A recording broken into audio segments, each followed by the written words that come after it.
I really need to sort this unit out. It's an absolute mess right now. So hello everyone, and thank you very much for joining me once again. Something a little bit different today. My brother-in-law has an Audi A4 B7 which is in desperate need of a service. He bought it last year with no service history, so we thought it's best time to actually give it a service. So let's get cracking.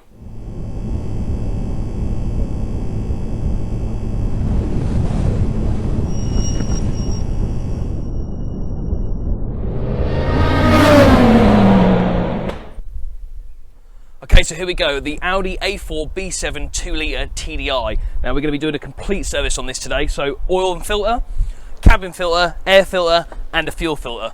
So first of all we're going to jack it up, get it on the axle stands and then we'll do the oil filter change.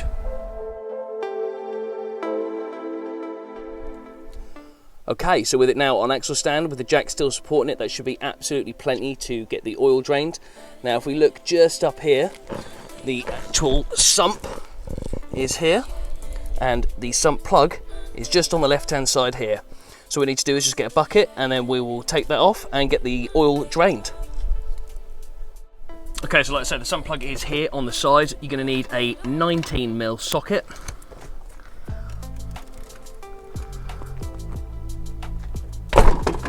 That was on there stupidly tight. Okay, so with the oil now drained, just a few little drips still going on, I'm just going to put the sump plug back into place. Then I'm just going to give it all a quick wipe. And we'll just do that up fully.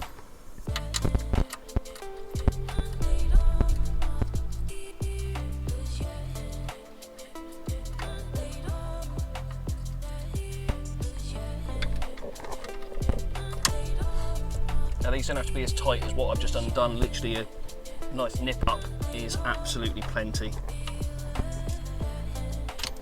Okay, so with the oil done, now let's go up to the top and get the oil filter off. Okay, so I've lowered the car back on the ground because we're now done with everything that's underneath. What we need to do is get to the oil filter, so we need to start by taking off this engine cover here. Literally just pull that off and get that out of the way. Now, the oil filter itself is located just down here. I don't know if you can actually see it on camera, let me just bring it down to you. Just there. There is a socket on the top of the plastic cap, so I'm just going to make sure that I get the right size and then we'll get that undone and I'll show you how to change that. Okay, so the oil filter has a 32mm socket, well, nut on the end, so that's what I'm going to be using. Just undo it. Again, that is far tighter than it needs to be. Now that we've undone it, we can get there with by hand. Okay, well that's interesting. The oil filter should be attached on the cap, so you bring it all out in one. However, it is still sat in its place. Quite tight as well. Okay, so with the cap now removed, we now need to get the filter out. So I'm just going to be using a pair of long nose pliers. I'm just going to pull it out like so. I'm going to make sure all the oil drips off so it doesn't go everywhere on the engine. There we go, that is one nasty looking oil filter. Okay, so with the oil filter off, it's now time to replace the new one. But what you've also got to remember is there is this little rubber seal just around the edge here. So inside the box with the new one, you do get your little rubber seal, and then obviously you get your new filter. Now this seal is already brand new on the new filter, so it's literally a case of just pulling this old one off, popping this new one in place, and now what we'll do is we will get a rubber, or get the little rubber seal off and then replace the new one.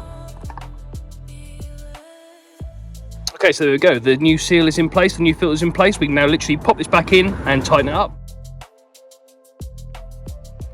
Okay, so with the new filter in place, it's only a 25 Newton meter tighten up. Now what we need to do is obviously fill it up with oil and then we'll check the level.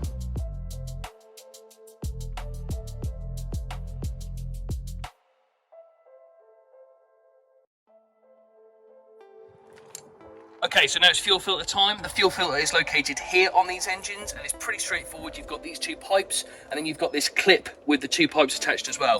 So as you can see on the new one, you literally attach those two pipes, lift off this little clip here and pop that back into place. But first what we've got to do is undo this bracket so that the filter can actually slide in and out. So let's get cracking.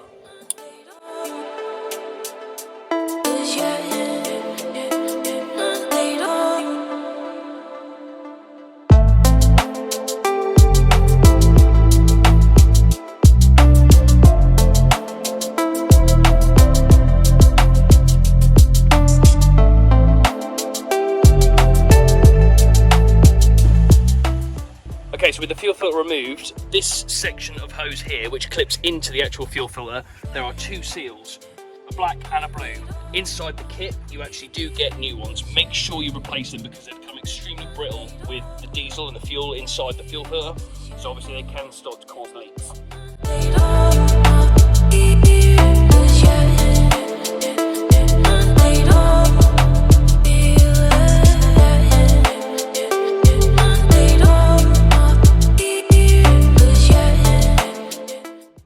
Okay, so that is the fuel filter all done. What I'm going to do now is make sure I give the ignition a couple of turns on, so get the electronic fuel pump filling that up, and then we'll give it a start.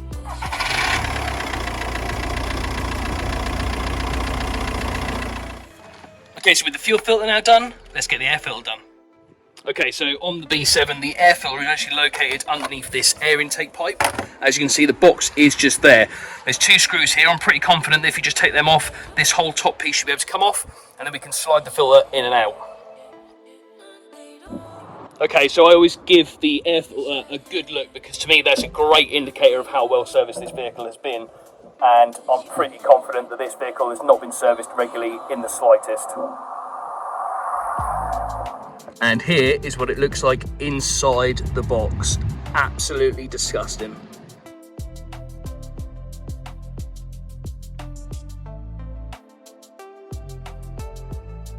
Okay, so that is actually the engine service completely finished. All that's left to do now is the cabin filter.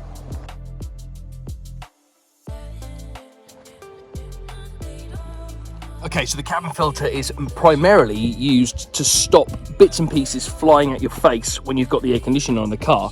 Now, this filter in particular gets left a lot by people when they're doing a service. So you might start to get a funny smell, or like I say, bits start flying through the vents. On this B7, they're really, really simple to replace. It's literally just under this plastic cover here. Like I said, these filters tend to get neglected. Now, this is all the stuff that was just on top of the filter where it hasn't been replaced in years. Job done. So there we go, that is a major service completed on an Audi A4 2-litre TDI B7. Hopefully this helps. If it does, smash that like button and make sure you subscribe. Thank you very much for watching, and I'll see you in the next one.